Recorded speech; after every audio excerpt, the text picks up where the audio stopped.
Hello, welcome to another special Unsourced Wall unboxing. We'll be taking a look at the brand new 40th anniversary Evil Dead NECA Ultimate Ash, which has been part of like this huge promotion they've been doing of the Evil Dead 40th anniversary.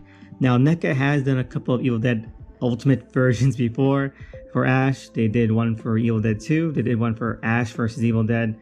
And I think this is the first time like I think they really sort of went all the way back to the first movie, which is great. You know, it's an underrepresented movie in merchandise because you always get stuff from Evil Dead 2, Army of Darkness, and the show.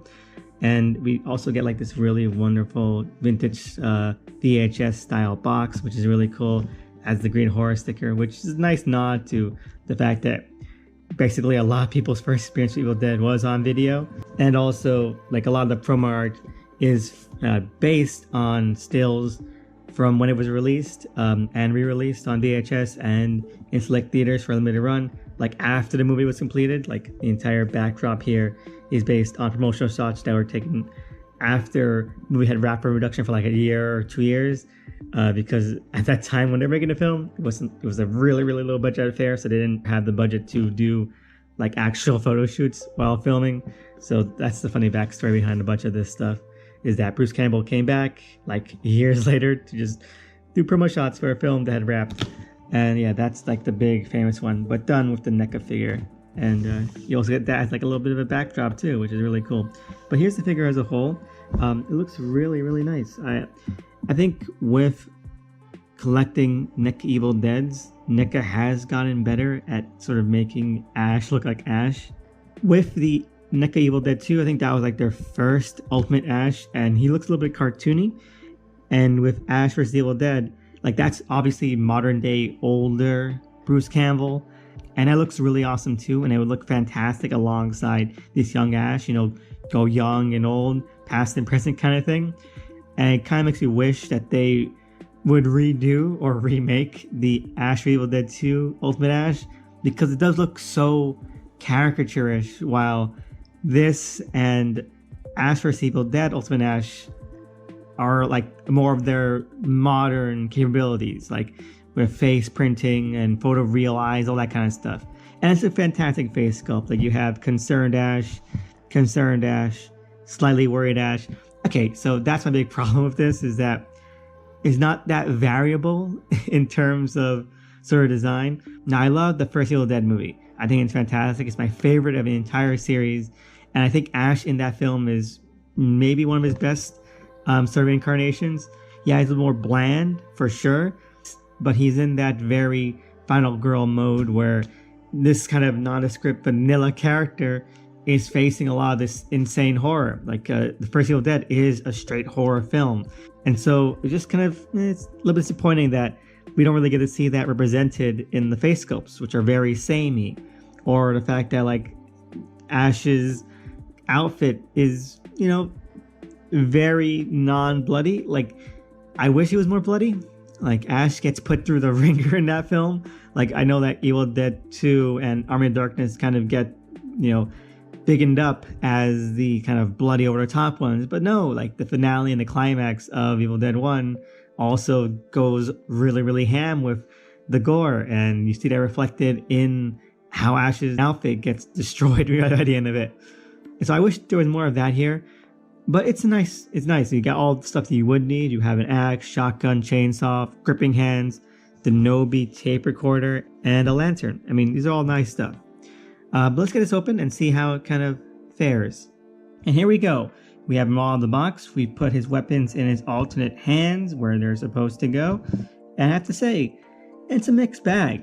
I mean, like with NECA and pretty much all kind of collector action figures that are at this level of detail, what you're going to see is that they only look good in like a certain position. And that's really noticeable with Ash here, because he is in this permanent slouch. Like that's just it. Like he has this giant slouch and there's nothing you can do to get rid of that. And it's a bit disappointing because it means that, you know, he just kind of looks dopey all the time. And yes, I know first vanilla Evil Dead 1 Ash is kind of a dope, but it just doesn't make for that dynamic of figure. And the fact that, you know, the faces aren't really that expressive, and you know, just the sculpt isn't very dynamic in itself. Like it's very detailed, it's very awesome. Like, it's insanely accurate to the film, but just didn't have that much of a lively presence. So it just more feels like a statue, you know? And it's a very nice statue, and it definitely is evocative of the film, especially when you take the backdrop out and you kind of get that nice gloomy dusk lighting that was from the original kind of promotional stills for the film.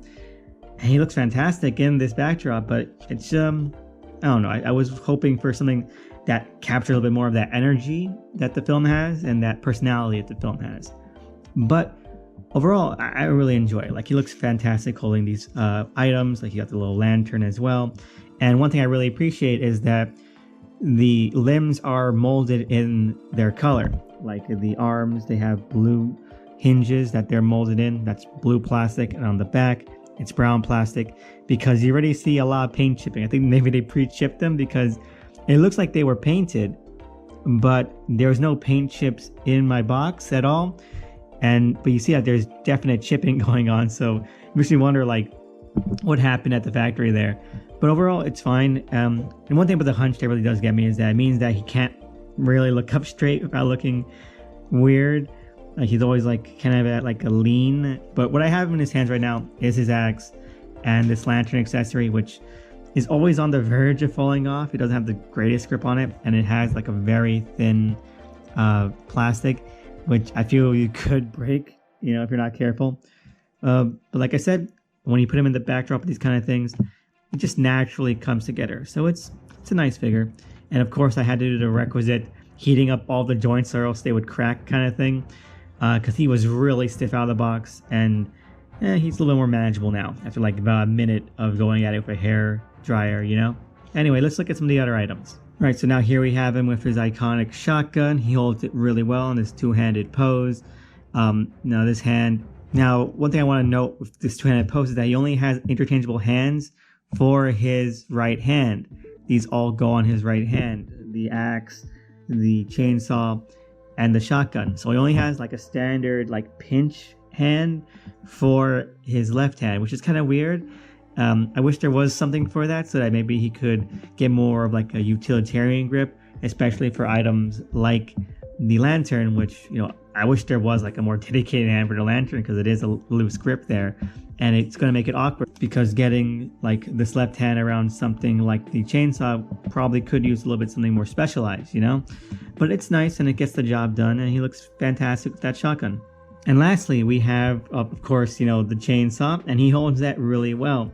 Now, this is what I was talking about with the really thin plastic being a problem, because this side of the chainsaw has the same kind of like really thin plastic as the lantern. And in trying to get this hand on in this really simple position, I've already created like a hairline fracture right there. I don't think you can really see it. Maybe you can see it. Now it's still holding on for dear life, and you know, some crazy glue would fix it up immediately and unnoticeably, because it's just like it's a really deep cut and crack, but it's not something that isn't manageable. But that's a shame, because like I said, like, you know, I wish there were like more specialized, more sort of suitable hands for these kind of things that made it easier, because I had, you know, have to go just a little pinch kind of grip there, and it's just not that great. But posing it and looking at it with it, it's you know, Ash has a chainsaw, and like that's as much as you're gonna need. Like, even Evil Dead 1 Ash, who doesn't really use it that much, he preferred, I think, more the axe and the shotgun. You just wouldn't be complete without it. Now, there are things in the accessories like the Nobi tape recorder, but I honestly don't understand where or how you would even pose with that. Like, the back of the box has this little cabin diorama with like a little table where he's listening to it. Like, I understand that if we came with that, but it doesn't. So having it like lying around, I don't know, just it's asking for trouble when it comes to managing your accessories. And like I said, the other heads are very indistinct, and like, if you want to put them on, that's fine, but you're not really missing out on anything. Maybe I'll put on the more furrowed Ash look, because it is a bit more of an expression than slightly concerned. So let's do that. Honestly, that's better. I actually like this look a lot more than the standard head it comes with. They're very, very similar, but this one with the furrowed brow and the little bit more angry eyes, I think captures Bruce Campbell and Ash like a whole lot more. And if it just came with this one head, because like the other heads are just so expendable, like they don't really add any more depth or like personality to the figure, then I'd be fine with that too. You know, I don't think we needed 3 heads that are just so lacking in charm, you know? But this one's fine. This one's actually really good, and I love it. And I think that really helps kick the figure up a notch for me. But he's fine. I think that with people like sort of feeling like the first one is this bland kind of film compared to like the horror comedy and then outrageous zany comedy of the sequels, then I think this really fits in line with that way of thinking. Again, I prefer the first one movie. I wish this one was a little more representative of like the sort of like insanity that movie has on its own that a lot of people seem to overlook. But overall, I'm not too angry about that. You know, it's still a fine figure. It's great to have like some sort of representation of that first film, because like I said, a lot of the merchandise is really a deluge of the sequels, and you know, it's nice. I really appreciate that at the very least this figure exists, and well, I own it because like, you know, it's nice to have, like I always say, some sort of representation of something you love, and it's nice to have an Ash to go along with that, especially with such a wonderful backdrop. Like I know all NECA figures come with backdrops, but this one I think is really like the finishing touch of it. I'll probably still keep it in the incredible box, you know, the VHS styling, but either way, it's really, really fun. Now, before I go off, I'm going to try to recreate that promotional still with the axe and the shotgun. So here we go. Now, this is the best I can make it. I think it's the best you're going to be able to do with this figure. This is very likely like a prototype test shot with a lot more range, because there's no way you can do this with the axe where he's raising it above and it reaches the back of his head. That's impossible. It's not physically achievable with the limitations and tolerances of a NECA figure. All right, it's just not gonna happen. But you know, even then, like sort of like in this pose, in a version of his pose, he still looks pretty good. You know, like it's a well sculpted, highly detailed, fantastically sort of intricate figure, and I don't want to denigrate that. In my closing thoughts, I just want to say that I wish there was a little bit more vibrancy to it, but it's not bad. And like I said, if you're a fan of the first film, if you're a fan of the franchise, then this is a figure that is really necessary, because you don't really see much for Evil Dead 1. And at the very least, this is still a figure where a lot of passion, a lot of hard work, and a lot of effort was put into. And, you know, at the very end of the day, that's all that counts. You know, flaws and all, this is Evil Dead 1. And I think that's also a really great description of that film too. So that's it. Let me know what you thought below. If you think that this figure is, you know, worth the 40 or so bucks that NECA is charging for it, if you're planning on picking it up, what you think of the first film, if it's your favorite, what is your favorite if it's not, and what other NECA Ash figures do you have? Because I know they've done a lot. They even did one of those Scooby-Doo meme ones, Toonie Terrors, I think. So there's been quite a lot, and I'm wondering how this stacks up in your eyes if you've collected them to those. Anyway, thank you so much for listening. Leave a like, comment, and subscribe, and hope you have a great one. See you again next time.